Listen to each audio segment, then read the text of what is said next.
Hey everyone. So it's Tuesday night, so I'm back to read another, excuse me, choose your own adventure book. This one is called Hyperspace, and it's choose your own adventure number 21. It's by Edward Packard and illustrated by Anthony Kramer.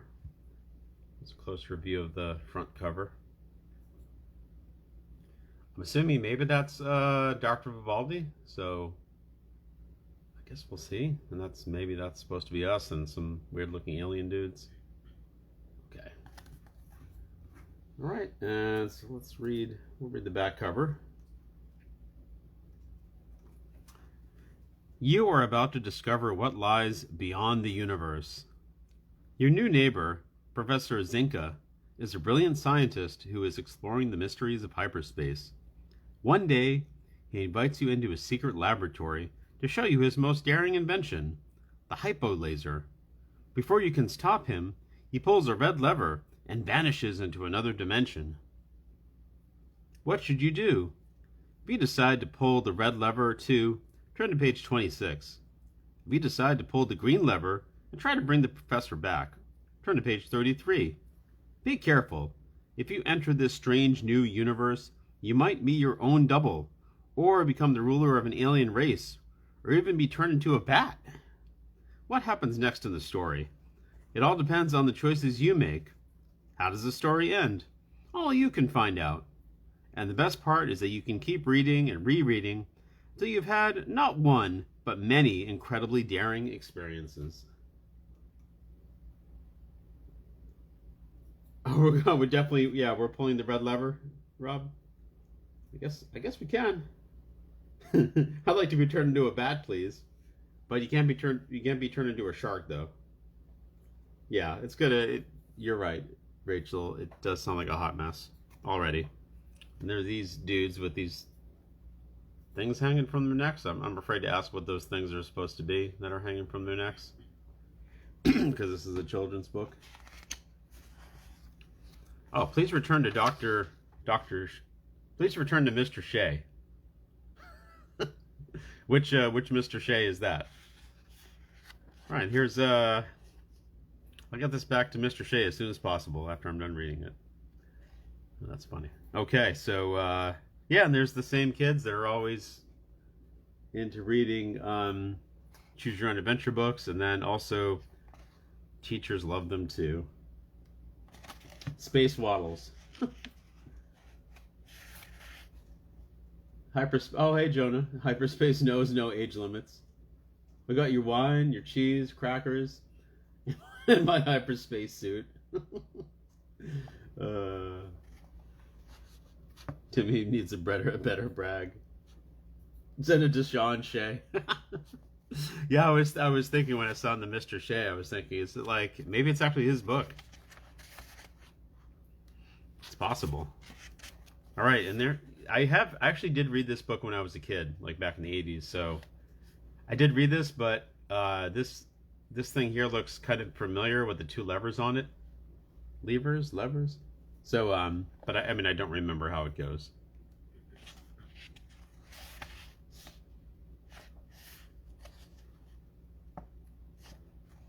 All right, Hyperspace. This was originally published June 1983. Is that a sex robot on the title page? It might be. A sex robot on the title page or this page? Oh, no, I think that's supposed to be the Hyperspace machine. I hope. Hope that's what it is. All right. Warning. Hyperspace is a choose-your-own-adventure book. Do not read it straight through from beginning to end. Instead, start at page 1 and read until you come to your first choice. The adventures you have will be the result of the decisions you make. After you make your choice, follow the instructions to see what happens to you next. A special note to the reader. Hyperspace is different even from other choose-your-own-adventure books. Your journey will not take you just to the stars or other galaxies, but to other universes and other realities. In italics there, other realities. Not only will you face terrible dangers, even the laws of science may change before your eyes. What seems to be real may be only a story. What seems to be a story may be real. In hyperspace, anything can happen. Anything. Good wishes and good luck. Edward Packard. This is a Choose Your Own Adventure book. Warning! This actually is different from a Choose Your Own Adventure book. I just got divorced and my writer's earnings are being audited. I'm feeling bleak. Whoa! Special warning. Wow, how many warnings does this book need? Many scientists think that they have some idea of the size of the universe, how long ago it came into existence, and when it will end. But no one can say whether ours is the only universe, whether there is an infinite number of universes. If there is an infinite number, then some of them may be very much like our own. Professor Carl Zinke has devoted his life to finding out whether other universes exist outside our own time and space. You are about to be drawn into his quest. To do so, you will have to enter hyperspace. Hyperspace is so strange that it almost cannot be described in words. Some people believe that hyperspace is four-dimensional space. It may be even stranger than that. It may involve a world of 5 or 6 or even more dimensions. Certainly, the laws of science may be different there. This makes it possible to travel to another universe in an instant, instead of the many hundreds of years it would take to get there by traveling through the third dimension. One thing seems certain. Hyperspace is the only means by which we could reach another universe, or something in another universe could reach us. What is it like to be in hyperspace? There are many possibilities, more than we can imagine. To get one idea of what it might be like, imagine you are an ant, and you have spent your entire life inside a large balloon. The inside of that balloon is your entire universe. Suddenly, the balloon bursts. At that moment, you've entered hyperspace. You've also been flown across the room and getting smushed. Are you ready to begin your adventure? I hope so, because it's about to begin.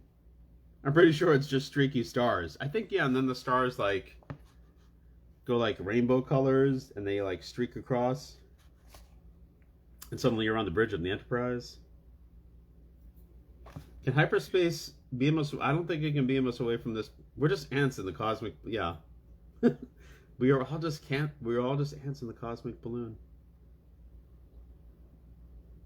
No one can tell you that you're in hyperspace. You have to feel it for yourself. It's like being in love. That's like the Matrix. No one can tell you what the Matrix is. You have to see it for yourself.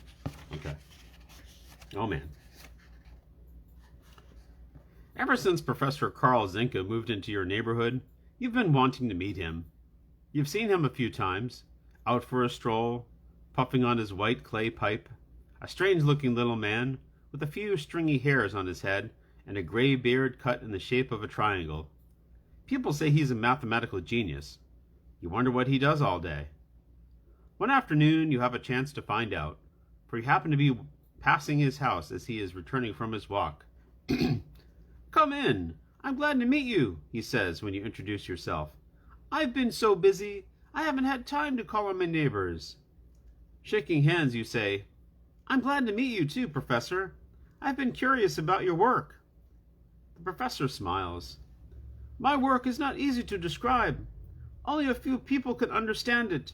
But wait, I'll be right back." The professor hurries into another room, almost tripping over his calico cat. A moment later, he reappears with a book. There is a twinkle in his eye as he hands it to you. "Even if you don't understand higher mathematics, I think you'll find this interesting. Would you like to borrow it?" You glance at the cover of the book. Its title is Hyperspace. And also, there's his calico cat. And you can see on the illustration that he's holding a book that says Hyperspace on it. So.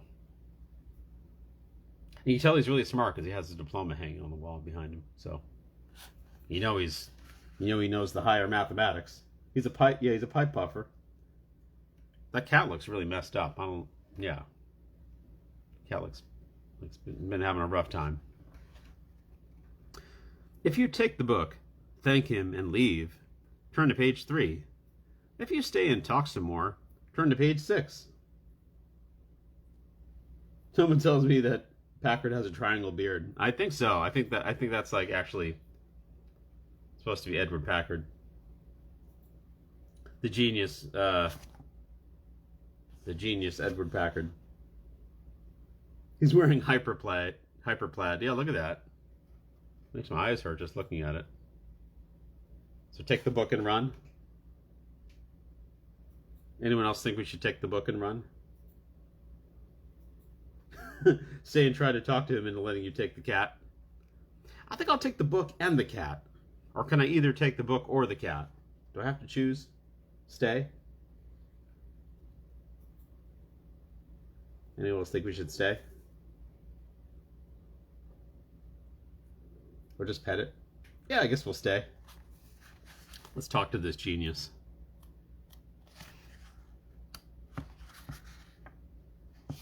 Thanks for lending me the book, you tell the professor.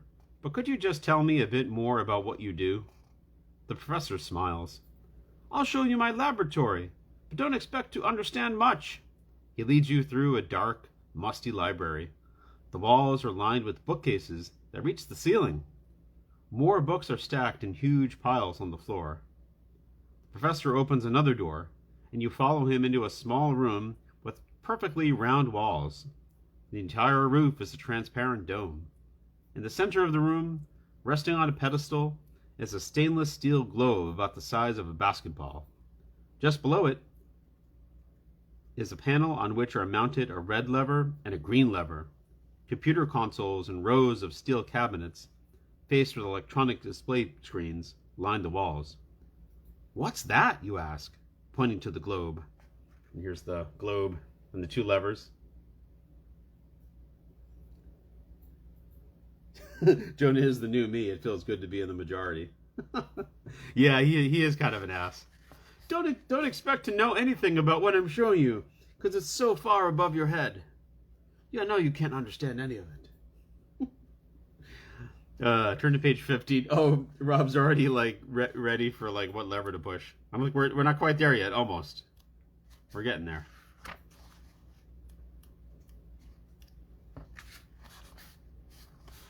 The hypolaser, a device capable of focusing light photons into a geometric point. The Professor Zinka stares at you intently. Do you know how small a geometric point is? Like the point where two sides of a triangle meet? Very small, I guess. Not just very small, says the professor. His eyes shine with excitement. Infinitely small. Think about this. If you could focus the light on an infinitely small point, its brightness at that point would be infinite. What would happen then? You would penetrate hyperspace. You might puncture a hole in the skin that separates us from another universe. Well, then what? The professor shakes his head. I don't know, but the hyperlaser is designed to answer that question. It's been ready for over a month, but I haven't had the courage to activate it. You see, I can't be entirely sure what will happen. Do you think you'll ever try it?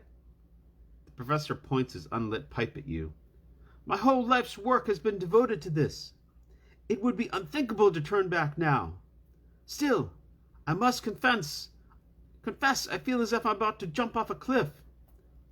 If you urge Professor Zinka to activate the hypolaser, turn to page 8. If you advise him not to risk it, turn to page 9. He hands you a book named Hyper Infinity. Or, it could just explode and kill everybody. That's true. Or it could just murder everyone. I don't know.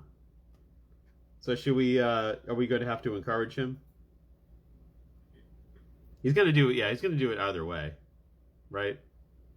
He'll either do it now while you're not there. He'll either do it now while you are there and kill the both of you.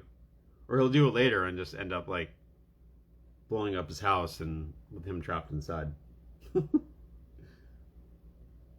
we're going to do it. Anyone else? Okay, so we're doing it. Activate it, Professor. Get ready to penetrate hyperspace.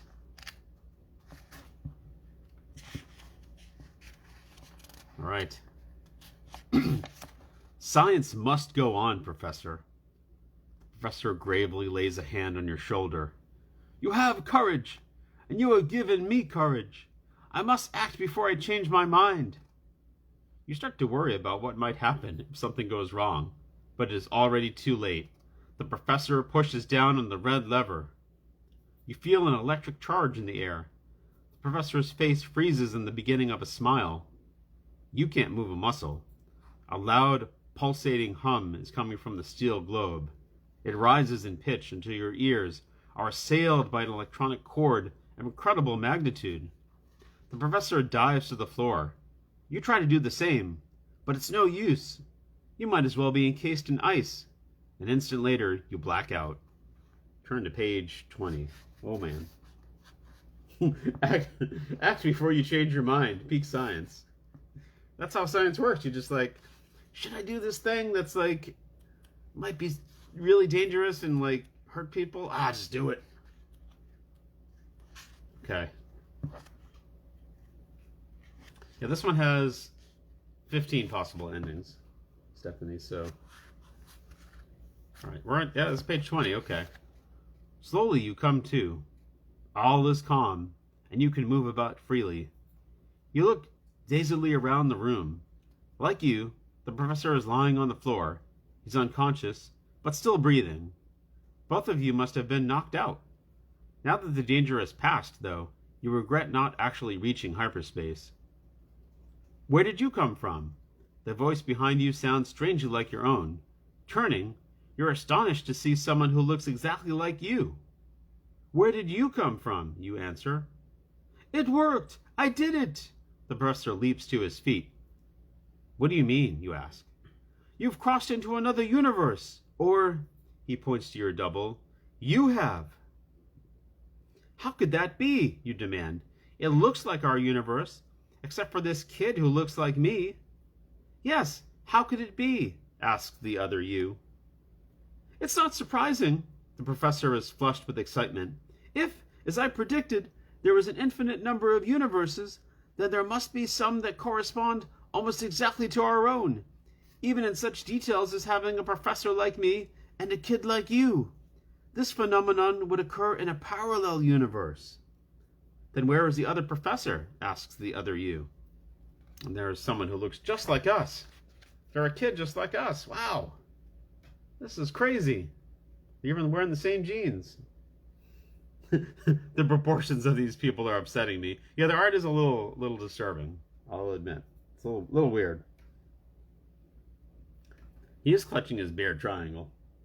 He's trying to make sure it's real. My beard triangle is tingling. Something's about to happen.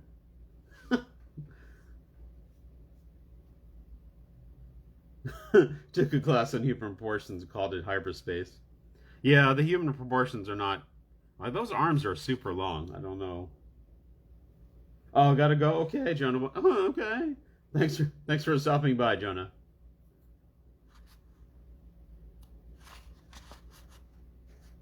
All right, page 11. All right. Obviously, says the professor, he didn't make it. He pauses a moment. Unless it was I who didn't make it, and we're still here, and it's one of you who came from the other universe. Wait, so how would the professor know that he's not him anymore? Like, how would he... Okay. So how can we tell which of us is from the other universe, you ask? The professor pulls at his triangular beard. You should go outside and look around for differences. To one of you, things will look exactly the same. The other will notice that some things are different, because it's unlikely that the two universes are exactly the same. Do you want to come with me? Asks the other you. You're confused. Is this really happening? Or is the professor playing a trick on you? Maybe he's hypnotized you. If you decide to go exploring with the other you, turn to page 56. If you decide that you're in another universe, that you should reactivate the hypo laser, try to get back to your own universe, turn to page 5. If you decide that you're still in your own universe, that you'll just walk out and go home, turn to page 24. Yeah, I think maybe that's what happened, is that our doubles did the same thing at the same time. So are they in our universe or are we in theirs? Because apparently one of us is still in their own universe and the other is not in their own universe. Otherwise, the other us's would not. If we had sex with the other us, is that masturbation? I don't know, Rob. That's a good question. I don't think they're going to explore the answers to that though in this book. I mean, just a feeling, and not that kind of feeling, like a. So, yeah. So go exploring with the other us.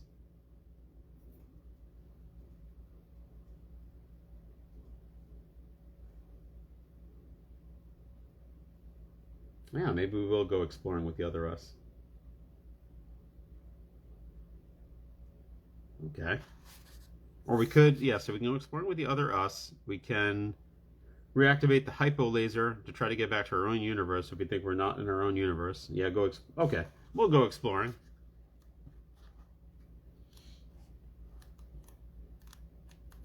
Turn to page 56. You walk out the door with the other you, sure that the two of you will become good friends. After all, you are exactly alike. You even have the same name. Everything seems the same as it was back home except for one thing. The sky is green. I'm afraid we're in your universe, you say. Maybe you'll know better when we get home, your double replies. I think if the sky is green, that's like pretty. You can be pretty sure you're not in your own universe. You don't need like more convincing. Are you sure? I mean, sometimes the sky is just green, Okay. It happens. The other you shows you the way home, the same way you've always gone home. You find that the house looks exactly like your own, so you move in with the family of the other you, which is also just like your own. In time, they get used to having identical twins, and soon you find life very much the way it used to be. One day you get a phone call from Professor Zinka.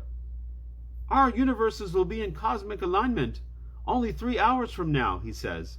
If you wish, I can return you to your own universe. Just come to my laboratory at least a half hour ahead of time so I can adjust the equipment. Turn to page 60. And there we are, going through our neighborhood.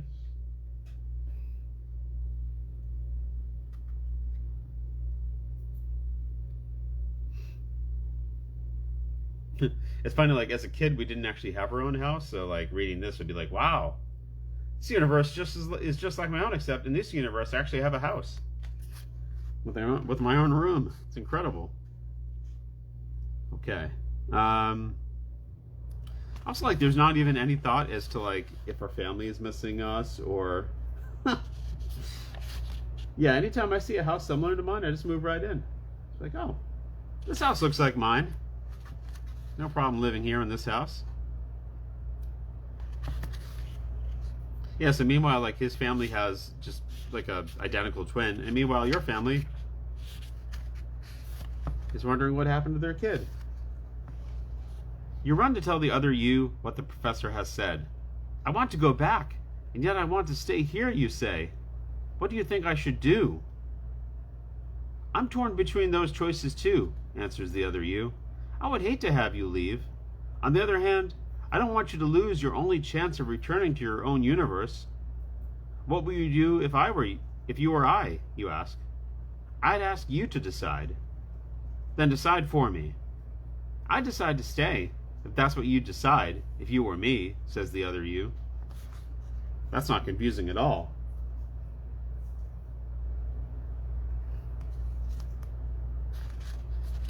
The two of you talk and talk, but you can't make up your mind, nor can the other you. In fact, you're still discussing the situation the professor calls to say that the time of cosmic alignment has passed. You have lost your only chance to return to your own universe. You live on, though, and very happily, on the other Earth, in the other universe, with the other you. I guess we did decide to stay. Who cares what trauma our Earth 1 parents are going through? Yeah, who cares? We've totally forgotten about them. All that matters is that we have a family that's almost exactly the same as our family that we originally had, and there's 2 of us now. That's all we care about. That's pretty nice. Okay. Well, that was over pretty quickly. Well, let's see. What should we try next?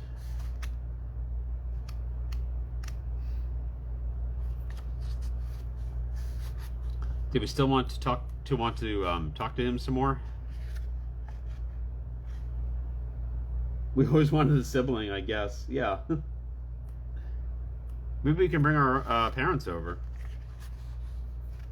And then we can have like 2 sets of parents too. Yeah, no decision is a decision.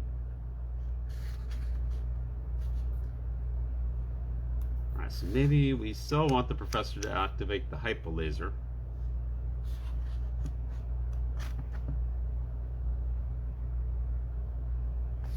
And then we meet the other us. Shoot the laser twice.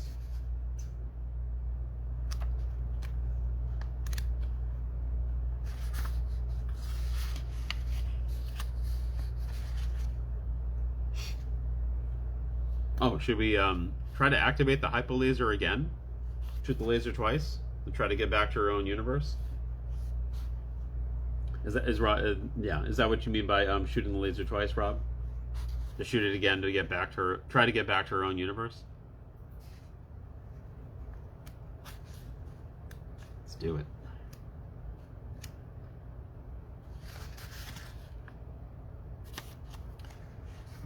I don't want there to be 2 of me, you say.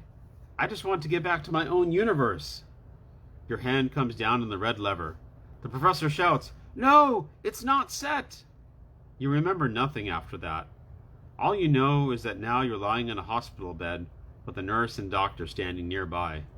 You wiggle your arms and legs. Except for a dull headache, you feel okay. It looks as if you made it, but the doctor appears grave. You try to smile. Where am I? What day is it? You want to ask what universe you're in, but you don't want to sound crazy.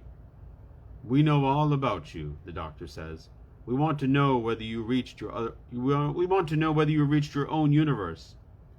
Yes, but how did you know? Turn to page 27. I have a bad feeling about this. The doctor stops you with an upraised hand. You've traveled through hyperspace, but your trip was incomplete. You did not reach a real universe, but an imaginary one. What do you mean? The nurse gently takes your hand. I know it's hard to accept, but the problem is that you're not real now. You're only imaginary, the doctor adds, like a character in a book or a figure in a painting. In your case, you're only a person in a dream, like the nurse and me here. We're only existing in a dream? You feel stunned. The idea seems even stranger than passing into another universe. Is the doctor playing a cruel joke on you? Certainly no real doctor would do that, at least not in your universe. A chill sweeps over you.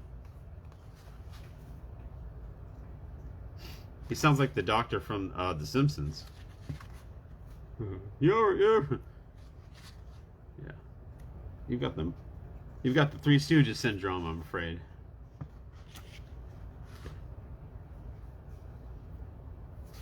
Do you mean that when the person having the dream wakes up, will die, you ask? Well, I wouldn't put it that way, answers the doctor. After all, if you're only imaginary, there's no way you can die, because you aren't really alive. Doctor, can't we postpone the operation? The words come from an elderly man lying in the bed next to yours. The doctor bends over him. I'm afraid not, Mr. Gravely. The nurse leans towards you and says, That man, in the bed, he's the one having the dream. We only exist in his dream. It's a nightmare, in fact. He's dreaming that he's about to have a serious operation. You watch helplessly as the doctor listens to the old man's heartbeat through his stethoscope. It's time to take him into the operating room, the doctor says. At that moment, an orderly enters the room. He wheels Mr. Gravely's bed towards the door. Suddenly, you realize that when Mr. Gravely leaves the room, he'll probably start dreaming about you. Then you won't even exist in his dream. much less in real life. Doctor, doctor, give me the news. This plot's making me angry and hungry. Yeah, the doctor's like, he would never tell us lies. Here we are. Look at the expression on our face. We're like, oh no! Could our mouth be like open any wider? And there's the old man. He doesn't look that old. Well, you know he's old because he's bald, so that's how you know he's old. That's rough. Mr. Gravy. If you try to follow Mr. Gravely so as to make sure you'll still be in the dream, turn to page 89. If you feel it's hopeless to do anything, you might as well lie back and accept your fate. Turn to page 59. Just lie back and accept your fate. That's just the way it goes. Or we can just follow him around everywhere, I guess. Yeah, follow him around.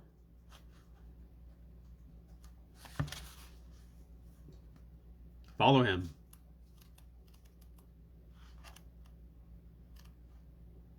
Follow me. Very good, very good. Page 89.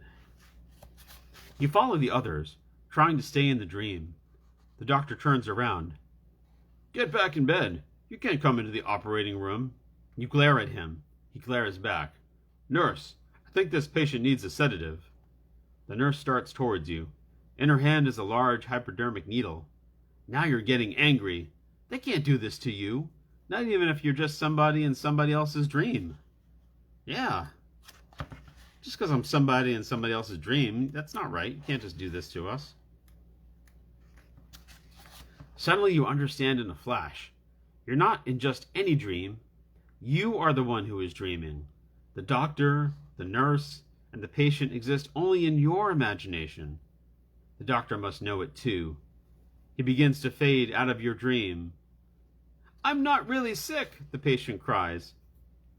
You're not really real, the nurse corrects him as you wake up, smiling. Was he really super depressed when he wrote this? I mean, maybe he was going through a rough time in his life. The end. Somebody in somebody else's dream. Or you think you're the main character in your own life and you're just like an NPC. You're just like somebody else's NPC in their video game. Suddenly you understand in a flash. Who edited this? Who wrote this? Okay.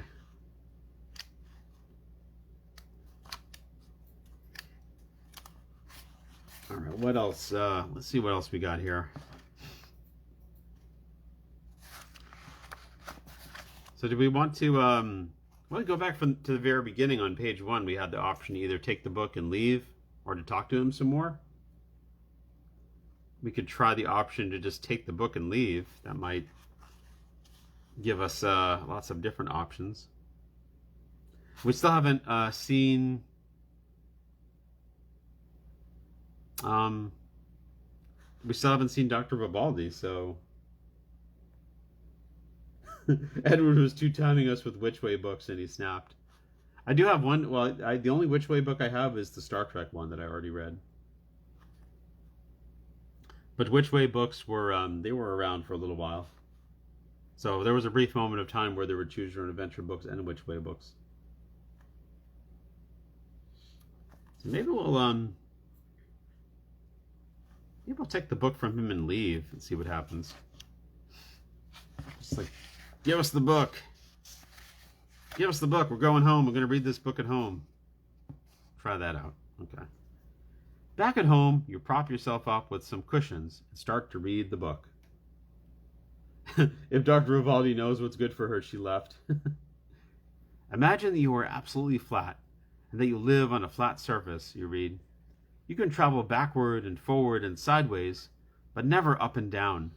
In fact, you never even know there is an up and down.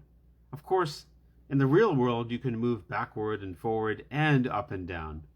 But imagine still another way you could travel, a way we cannot even describe. If you could move in that way, you'd be in hyperspace. You look up for a moment and blink. This book is a little strange. You wonder whether it's worth reading on to the next page, whether you should skip ahead a few pages and look for some real action. And there we are on our couch looking for some real action. Or maybe not. That's a nice couch. It's pretty cool.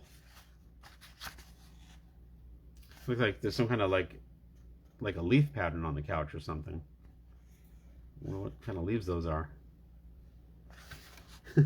If you could, one might say, make a wrinkle in time. If you could, if you read on to the next page, go on to page 4.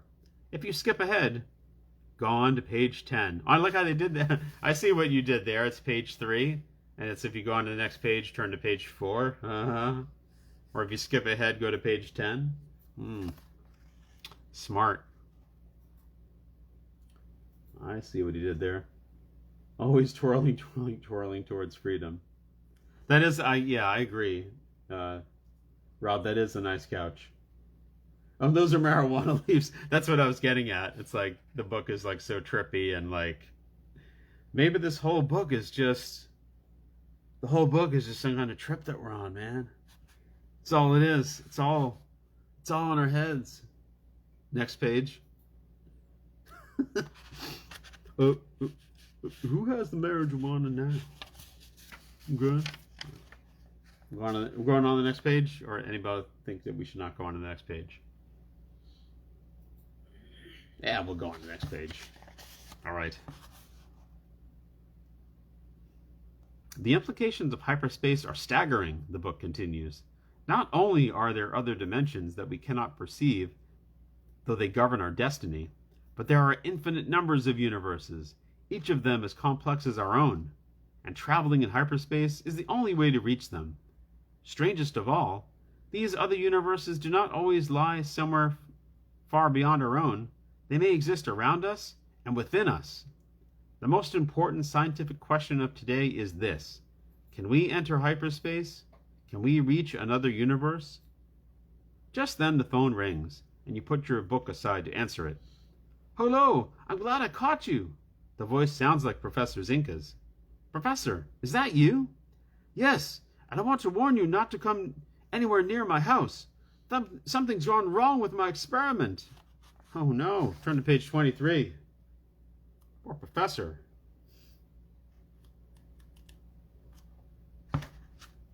What happened, you ask?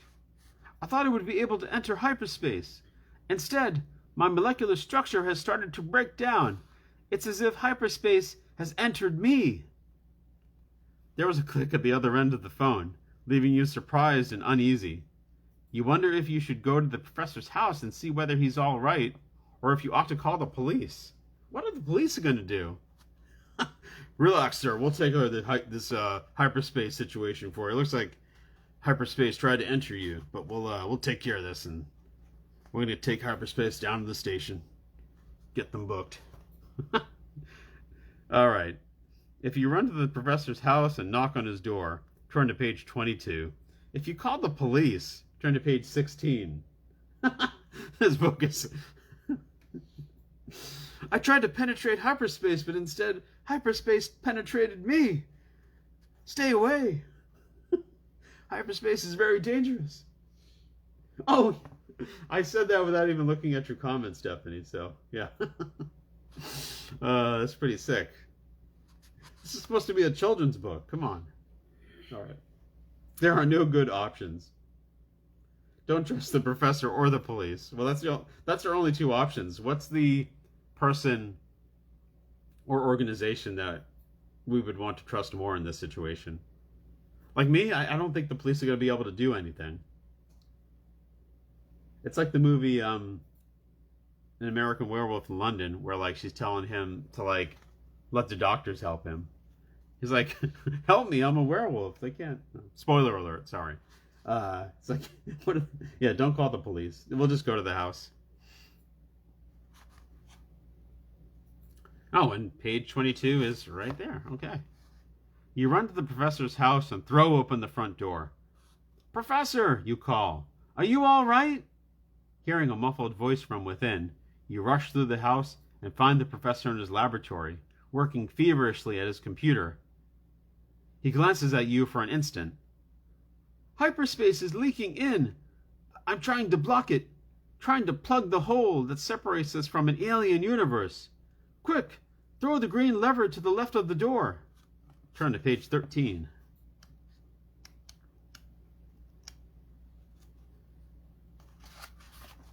There is a terrible urgency in the professor's voice, and you lunge at the lever. Instantly you are paralyzed by an electric charge that floods the room with quivering light. The two of you crumple to the floor. You feel as if every ounce of strength has been drained from your body. Finally, the burst of electricity dies away, and the eerie light fades. Several minutes pass before the professor is able to pull himself together and inspect his instruments. Then he walks over and helps you to your feet. We stopped it! We sealed the hole to a hostile universe. If you hadn't come when you did, it would have been all over, not only for us, but for the Earth, and even for our universe. You hardly know what to believe. Is the professor a genius, or is he crazy? I think I better go home now, you say, or I'll be late for dinner. I'm grateful for your help, the professor says. He shakes your hand again and again. More grateful than I can say. Someday I will repay you for what you've done.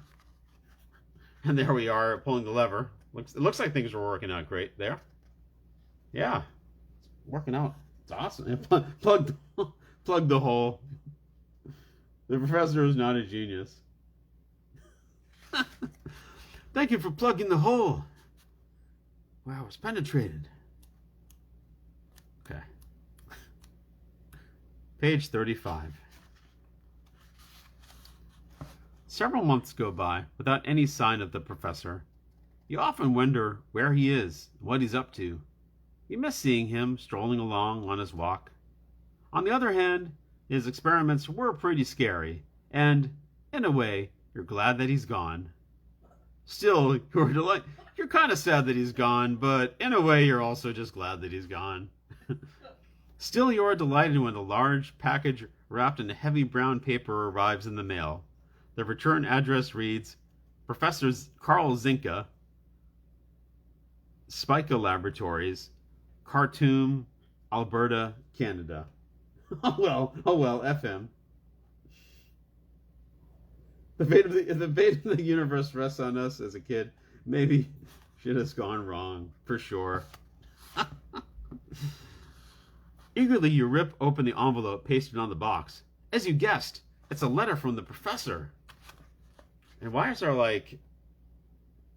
that is just anatomically does not look right. Okay. Turn to page 42.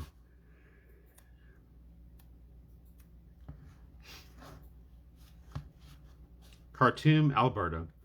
To my old young friend, I've settled here permanently and will not be returning to the United States for a long time. But I haven't forgotten to repay you for what you did.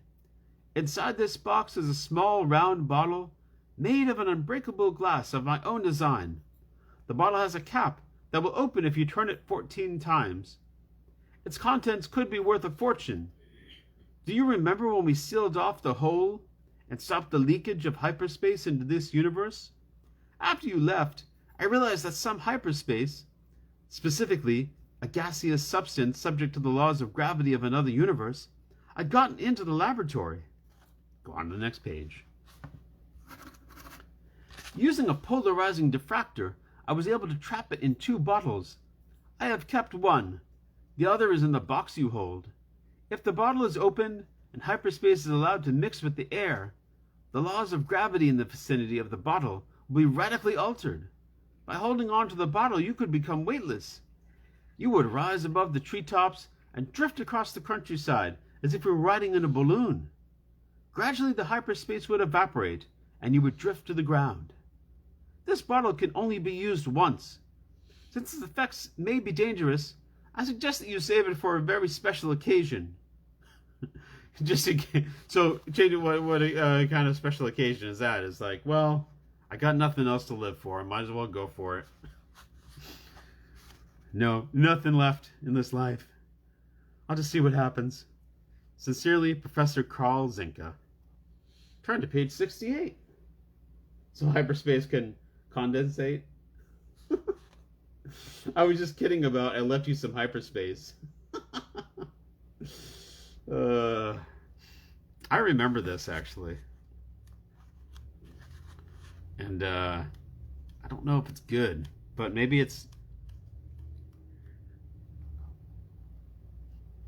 Yeah, I vaguely recall us reading this book and the part where we get a bottle of hyperspace. I'm not exactly sure what happens. Might be good, might be bad. Oh, page 68. Where is page 68? You waste no time in opening the box and tossing layer after layer of plastic bubble wrap on the floor until you find the small round bottle. You stare at it for a long time, but of course, there's not much to see. It's baffling. How can you be sure the bottle contains anything but air? When you're ready to use it, you may find that it's a fraud. Or, from what you know of Professor Zinka, it might even be more powerful than the letter says. Instead of lifting you gently over the treetops, it could carry you up to the stratosphere, where you die from lack of oxygen.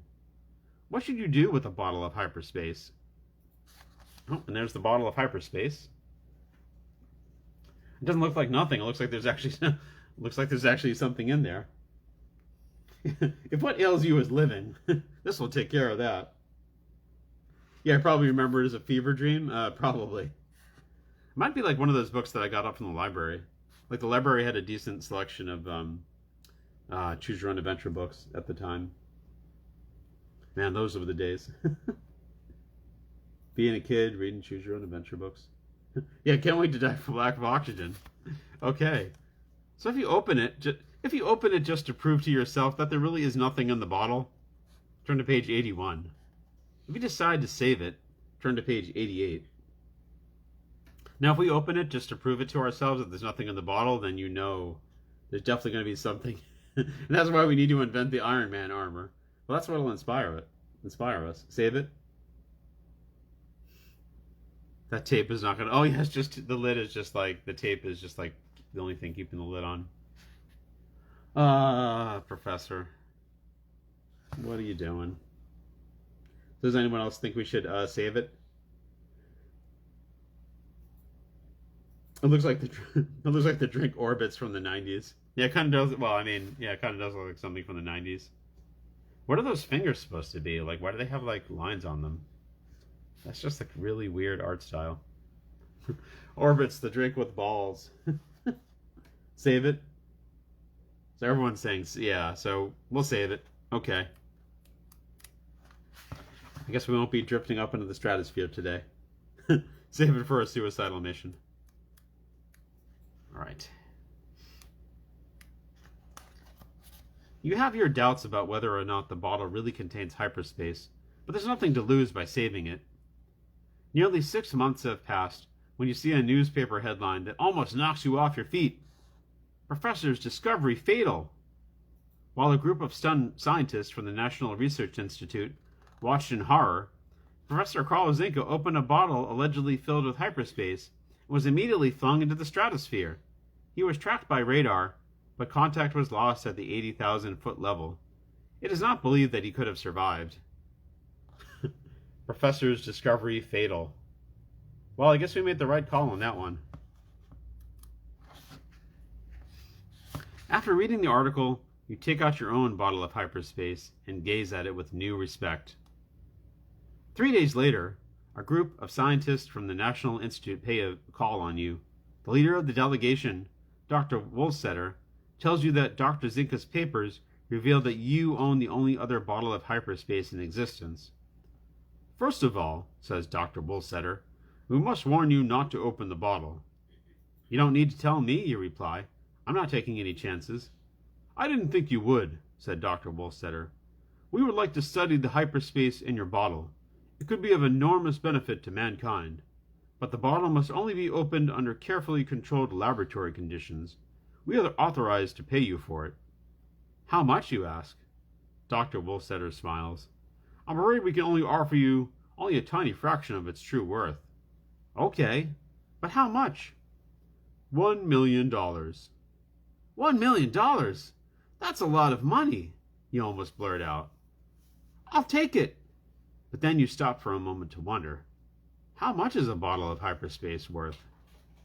I'll think it over and let you know tomorrow, you answer.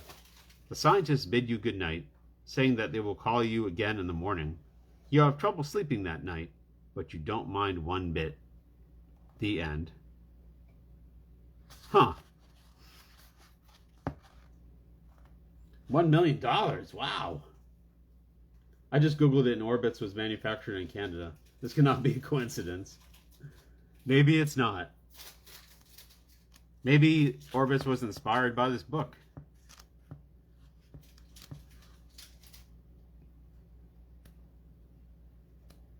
What else can we do here? Still haven't seen Dr. Vivaldi. How do we meet her?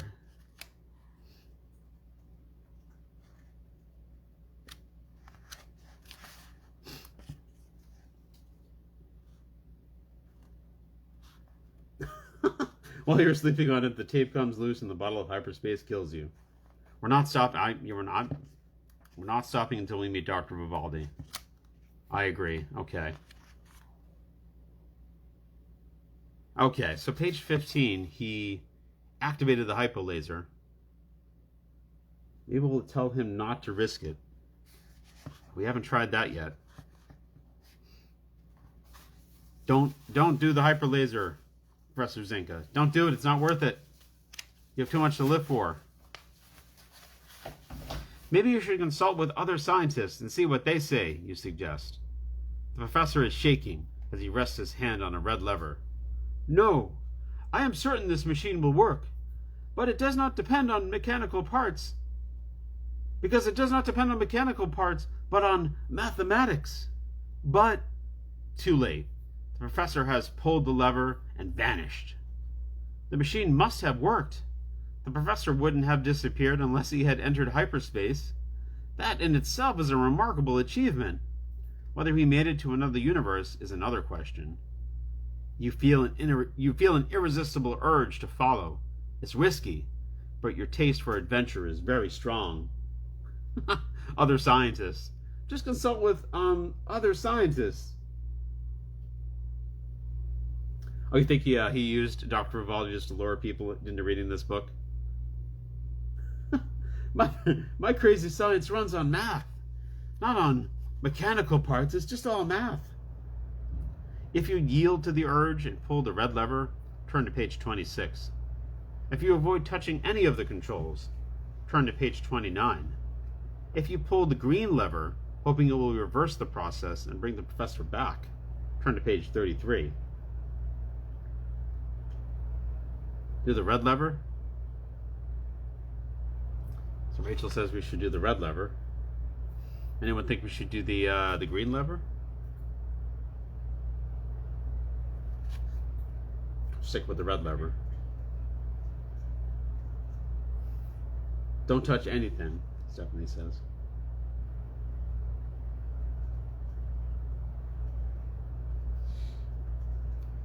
Anyone else think we should do the red lever or don't touch anything or do the green lever? Go with not touching things? Okay. We're not going to touch anything.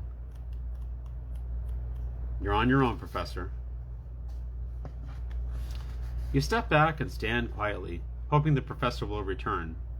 After an hour's wait, you walk sadly back home, troubled with questions about his fate.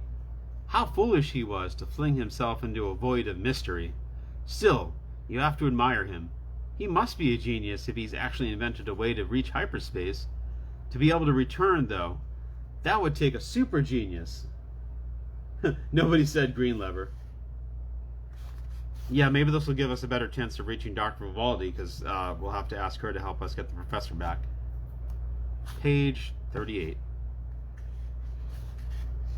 One day, weeks later, you are astonished to answer the phone and hear the professor's voice. Is it really you? You shout into the phone. Please come right over, he says. Hurry!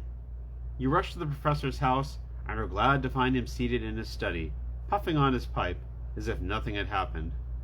We have only a couple of minutes to talk, he says. Then I must return to my new universe. The hypolaser worked, but only because of a fortunate alignment between this universe and the one where I've chosen to exist. I'll call it Universe X. Okay. This is very inventive, Professor. Universe X. I don't know why we're glad to see this, Professor. Wait, super genius? Yeah. Super duper genius. Only a super duper genius could figure this out. Page 50. You start to ask a question, but the professor holds up a hand. Please, there's no time for questions. I have very little time. The alignment necessary for travel through hyperspace will only last 90 more seconds. After that, this equipment will be useless. It will be scrapped as the product of a deranged mind. Scientists will pore over my mathematical formulas with interest and maybe respect, but finally they'll scowl and dismiss them. In a sense, they'll be right. I am the only scientist alive who was able to penetrate the mathematical mysteries of hyperspace. Just one question, you interrupt. Why do you prefer to live in Universe X instead of this one? Because I believe that Universe X is what our universe was meant to be. There, everything you wish were true is true. I have only half a minute left. So I must say goodbye and good luck. You're puzzled by what the professor means. If we can never again enter hyperspace from Earth, is it possible that hyperspace could come here, you ask? You stop yourself abruptly, knowing that the professor has only a few seconds to answer. Turn to page 36.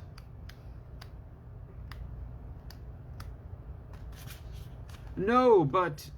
And he is gone. You stand there, alone and puzzled. What would the professor have said after the word, but? You feel that the whole mystery of the universe lies beyond that word. The end. Okay. Well, that's what happens if we do nothing. The professor tells us about Universe X and then he disappears. So I guess maybe we'll do the red lever this time? No one wants to do the green lever? Red lever? Red lever it is. You pull down on the red lever. In an instant, you can neither see, hear, taste, smell, nor feel anything. Somehow the hyperlaser failed to connect you with another universe. Instead, you're drifting into hyperspace, and you're in a mode of hyperspace where you have no sensory impressions at all. As if you were floating in a tank of warm water in a dark, soundproof chamber where you don't even have to breathe. You feel oddly relaxed, even though you should be scared. You like it, or rather, you would like it, if you didn't have to think about what would happen next. You might die instantly, or you might drift like this forever. What's worse, is that you have no control over your fate. Nothing to decide, nothing to do. Turn to page 37. You hate it. Hate. Well, at least you have an emotion. Hyperspace has not destroyed your spirit. Can emotion affect destiny? Perhaps it can, at least in hyperspace. For some reason you feel certain that, as long as you have hope, you have a chance. And suddenly you realize that you are not only do you have a chance, you have a choice. It is a staggering choice, with very few clues. You are trapped in the fourth dimension of hyperspace, a world or condition in which you cannot control your destiny. Yet you sense that you have one power, the power to will yourself either forward into the fifth dimension or back into the third dimensional world from which you came. If you will yourself forward into the fifth dimension, turn to page 66. If you will yourself back into the three-dimensional world from which you came, turn to page 65. Why would we be tasting anything anyways? Maybe we'd be tasting fear. Should we try the fifth dimension? Maybe that's where Dr. Vivaldi is hanging out. Do the nonsense thing, go into the fifth dimension. Alright, we'll do the fifth dimension. See what happens there. The fifth dimension saying, let the sunshine in. That's true. Maybe we'll also find the fifth dimension band. Alright. It's better to go forward than backward, you think, and in a fraction of a microsecond, you are in advanced hyperspace, the fifth dimension. At first, a five-dimensional world seems very much like a three-dimensional world. You have command of your senses again. In fact, you see that you're standing on solid ground, gently rolling fields of hard clay, colored in subtle shades of deep red and yellow-brown. You start walking up a hill in order to get a better view. Soon you notice that as you climb, the ground sinks with each step, so that you never get higher than you were to begin with. You try and fail again and again to get to higher ground, and you begin to panic. But you keep walking and try to stay calm. Then you see a figure in the distance, an old woman dressed in a long robe. She is walking towards you. Her skin is pale as water, and her shoulders are stooped, but her face is beautiful, and she walks with the grace of a dancer. As you stare, you realize that you can see right through her, as if you were looking at a double exposure. There she is. I'm looking through you. Where did you go? Thought I knew you. What did I know? Peace be with you, my child. The woman's voice is soft. What? Where am I? Are you a real person, you wonder aloud? If so, how can I see through you? Gesturing at the landscape around you, she says, You've come to the far reaches of hyperspace, the fifth dimension. Here, anything can happen. Things even stranger than in a book. You mean like in a dream? The woman smiles faintly. Stranger than in a dream. Look. Turn to page 70. Is it Ghost Vivaldi? I don't know. I bring you love. You see a woman with disproportionately large arms. Disproportionately. Well, I haven't said that word in a while, so that was a tough one. Walking towards you is a man wearing sneakers, blue jeans, and a dark blue sweater. His brownish-gray hair is rumpled, and he looks a bit older than your father. As he approaches, you can't see anything strange about him. Who is he, you ask, and what's so strange about him? The woman looks at you intently. He is Edward Packard, an author who writes choose-your-own-adventure books. You've got to be kidding. She's not kidding, says Packard, who has come close enough to overhear you. Holding out a hand, he says, Glad to meet you. You shake hands and introduce yourself. Then you realize the absurdity of the situation. Tell me, you demand, how can you be here? It's really not that surprising, he replies. Anything can happen in hyperspace. You think a moment and then say, Well, since you're the author, you ought to be able to tell me how to get out of hyperspace and back to my own universe. Suddenly the ground shakes, as if an earthquake were beginning. Cracks will appear around us soon, says Packard. You'll have to do everything you can to avoid them. Like cracks in this plot. Okay. Well, this is weird. This is getting weird. This is like Stephen King's The Dark Tower level weirdness. Sure enough, cracks begin to open up around you. You scramble to avoid falling in. The ground rumbles like thunder. For some reason, none of the cracks are opening up around Packard. He seems perfectly safe. Is there a choice soon, you ask? You're almost out of breath. Oh yes, Packard yells, for by now he has to shout to be heard. Here's the choice. Do you decide to jump into a big crack or try to keep from falling in? Jump? Are you crazy? You yell back. It might be the only way out of getting out of here, Packard answers. What do you mean, might, you cry? Tell me the right choice. Turn to page 86. Oh, this book. Damn it, Packard. He's the Riddler. Oh, Packard, what have you done? Packard starts to answer, but suddenly a great crack opens up under him. Ah! He cries as he disappears into the abyss. You look around for the woman, but she is gone. You are all alone. If you jump into one of the big cracks, turn to page 95. If you try to keep from falling through, turn to page 102. No, he wasn't going to tell us the right choice. He just fell through one of the big cracks himself. Well, if he fell in one of the big cracks and like went, maybe that's not what we want to do. Maybe. Choose your own adventure, Caped Crusader. Follow Ghost of Vivaldi. She's not there anymore. I think the author of the book just died. We are really on our own now. It's now being written by a ghostwriter.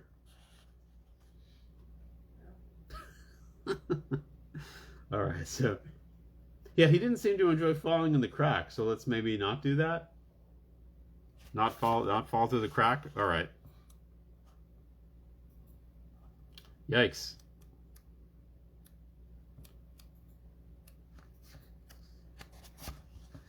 It just doesn't make sense to jump into the cracks. Even Packard didn't jump. He fell in.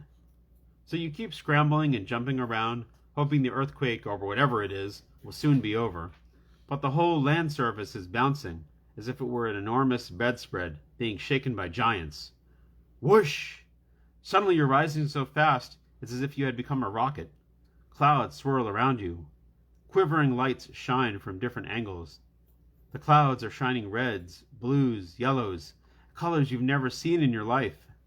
Some special cosmic knowledge must have entered your brain, for somehow you know what's happening. You're crossing into the 6th dimension, the first human ever to have done so. Turn to page 106. Unfortunately, the author of this book, Edward Packard, never made it to the 6th dimension. For that reason, he is unable to describe it. Maybe you can, or maybe it can never be described at all. The end. All right. Well, that didn't seem to be the right choice. Maybe we should have jumped into one of those cracks.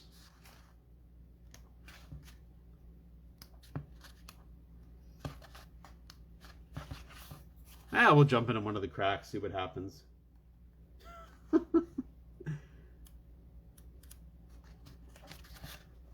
You decide to jump into one of the big cracks.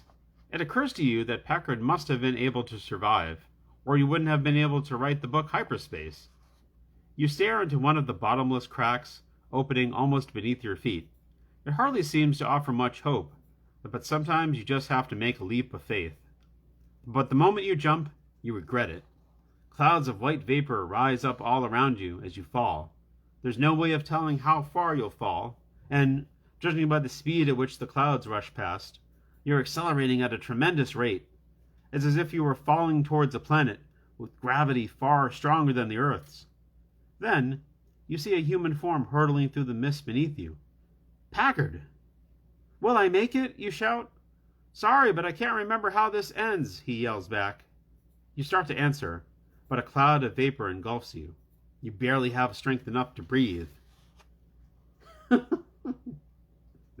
I'm so sick of this bullshit. Edward Packard writing this Choose Your Own Adventure, not wanting to write another Choose Your Own Adventure. Turn to page 116.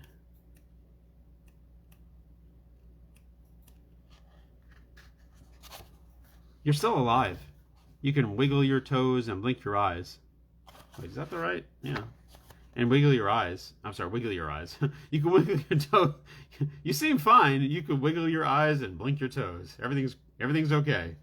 You're on the planet Earth, but you feel as if you have arrived here for the first time. You can see everything more clearly now.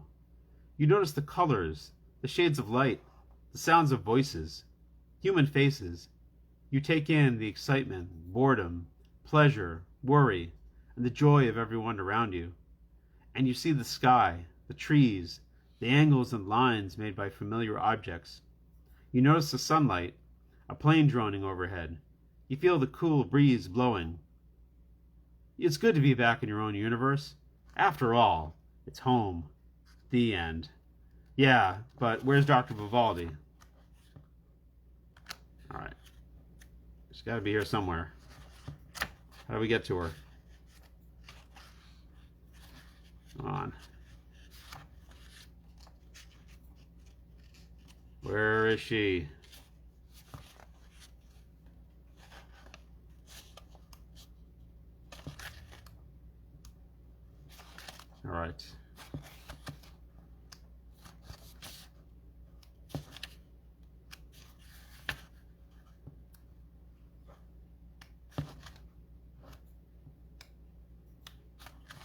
Hmm. All right, so we met Dr. Packard. We have Dr. Packard. We met Ed. Now he's a doctor. We met Edward Packard.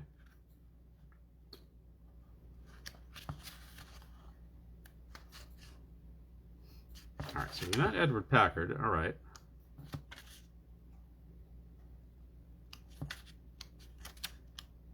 Yeah, maybe if we go.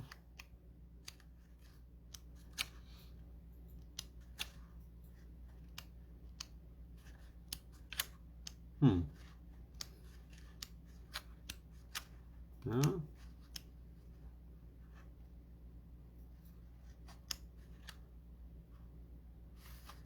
I don't know, maybe we'll try to go back to the three-dimensional world instead of the fifth dimension.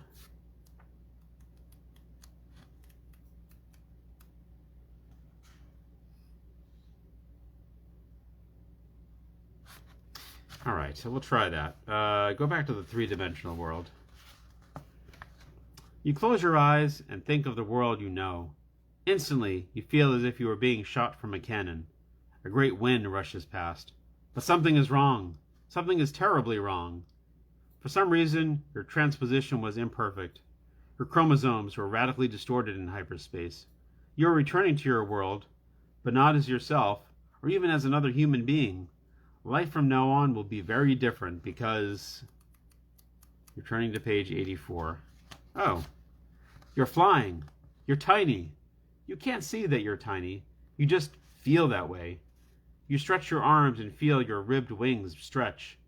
Electronic sounds wail in your ears, rising and falling in pitch. You are making them. Instinctively, you stretch your wings and tilt them up and then down. In an instant, you lose speed, flip your body, and dig the claws of your tiny hind legs into the rough bark of a tree. Hanging upside down, sniffing for insects, forming a sound picture of the grove of trees in which you've alighted, the big rocks, a fat bird pecking. Even the birds get fat shamed in this book. Your sonar organ clicks at super high frequency. No time to think much. You're hungry. Flying, zreemy, homing in on a large, meaty fly. Snap, snap, munch. Now you listen again to your sonar. Click, click, click, click, click, as you search for the cool, damp cave that is your home. That's not so bad. Yeah, we're a bat now. Yeah, I saw her there somewhere. Oh, there she is there. But how do we get there?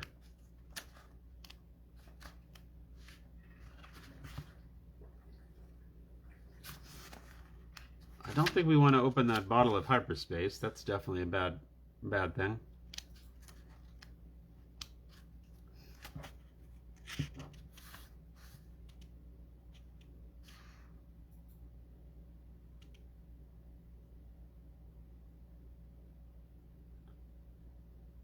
Aha.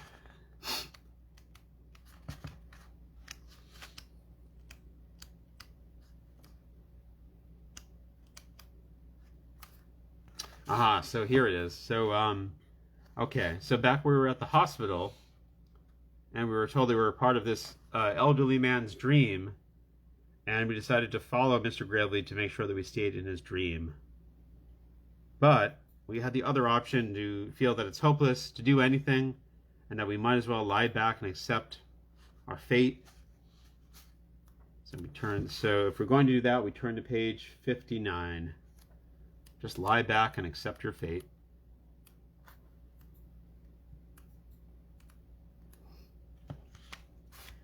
This all seems like madness. It can hardly matter what you do, so you lie back in bed and try to relax. In a moment, the others leave. Now you're alone. Maybe you're only imaginary, as the doctor said, but you still seem to exist. Your problems aren't over, though. You still don't know where you are. In fact, you don't even know which universe you're in. Maybe you should get up and do something. You jump out of bed, grateful that you still have all your clothes on, and walk briskly down the corridor, that you're not naked. You head for the elevator. In a few minutes, you'll be out of this place. A woman is walking towards you from the nurse's station. Noticing you, she quickens her pace. Her arms are stretched towards you.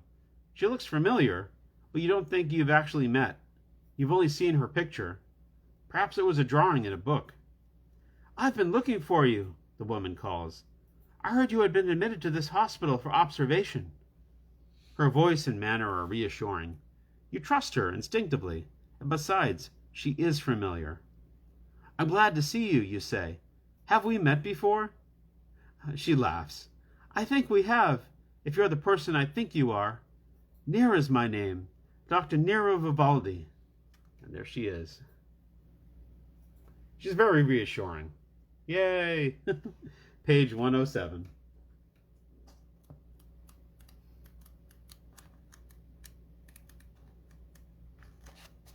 Nera Vivaldi? I know who you are. You're a character in some books I've read. Third Planet from Altair, Survival at Sea, and Underground Kingdom. I'm the one, she replies. And now, of course, I'm a character in hyperspace. Like Professor Zinka, I've been working to develop a device that would penetrate hyperspace. At last I succeeded, so it was only natural for me to be in this book. But we're not in a book. This is real. I really exist, you say nervously. And so do you. And at page 111. Dr. Vivaldi smiles and shakes her head. I wish I could exist in reality. I think I could make quite a contribution to the world, but unfortunately, that isn't my destiny. I was fated to be nothing more than a character in a book, and that's all I should ever be. Maybe so, you reply grudgingly, but I am real. I want to get out of this hospital, and maybe even out of this universe. Your tone is so angry that you're afraid Dr. Vivaldi may be offended. Instead, she laughs pleasantly. I know how you feel, and I'm sorry to tell you that you too are only a fictional character. We're both in the same boat, both in the same book. I can understand that you're just a character, but how did this happen to me?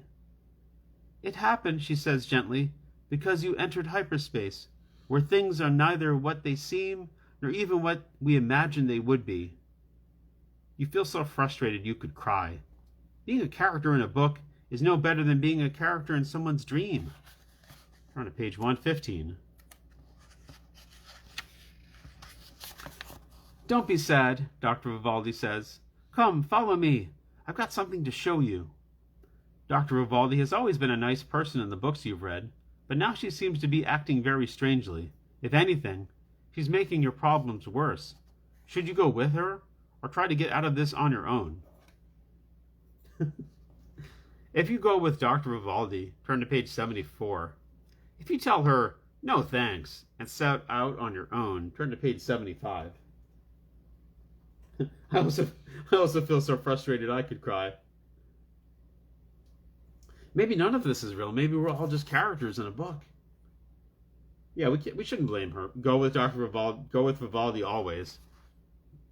I agree. We got to go with Dr. Vivaldi.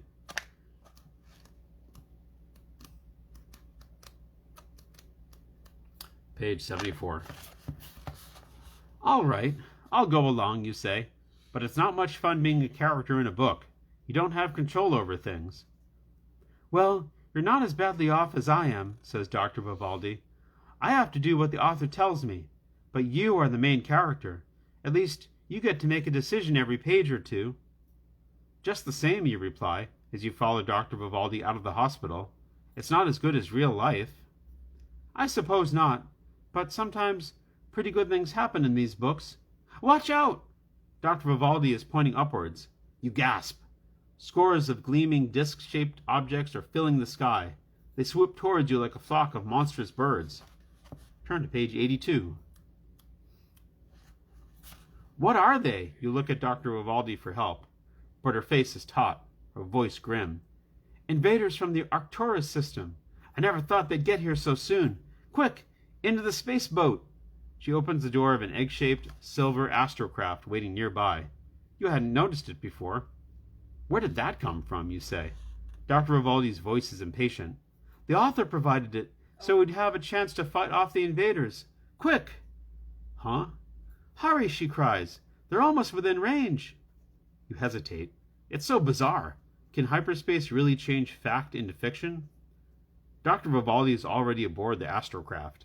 A steady electronic hum tells you she has commenced countdown.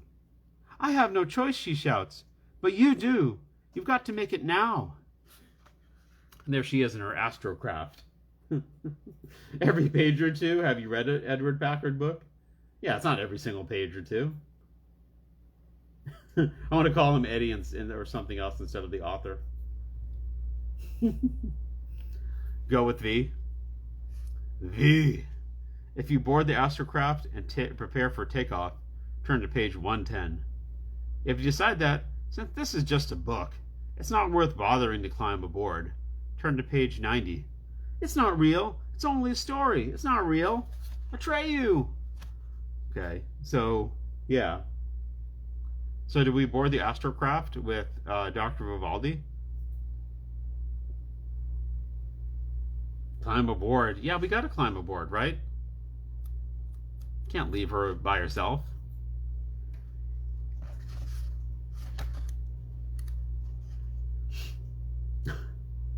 This should be a Charlie Kaufman film. All right, page 110. Oh, look at this. Look at the cat there.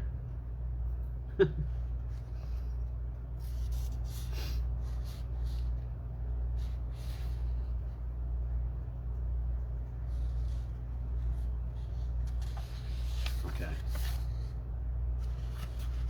Oh, page 110, right. You jump aboard. The door slides shut. Dr. Vivaldi turns a knob and pulls a lever. The craft rises silently into the air. You monitor its ascent on the display readout. You're confident that her astrocraft has an advanced design, capable of meeting any challenge. Look! Dr. Vivaldi points to the display screen. The incoming fleet is accelerating. Scores of tiny images appear on the screen, dancing like a swarm of bees. You look anxiously at Dr. Vivaldi. A buzzer sounds. Warning lights flash. She works furiously at the instrument panel. I'm trying to get us into the evasive escape mode. On page 114.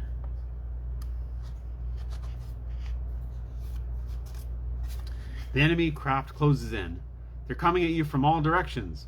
Dr. Vivaldi wipes her perspiring brow. Then she sits motionless, the blood draining from her face. It's no use. They are a very advanced life form. We have only a few seconds to live. You start to scream, but she leans over and punches your arm. It's only a book. We'll have another chance. The end. What? So we stay with Dr. Vivaldi and we don't even get a happy ending?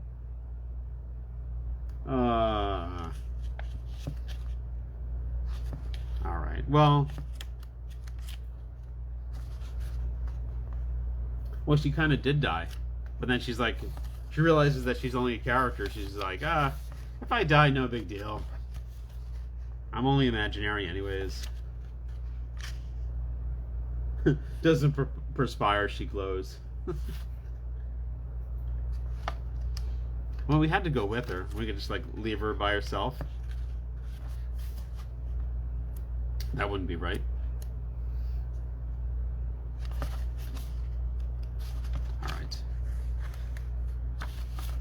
Alright. Okay, well, we got to meet Dr. Vivaldi.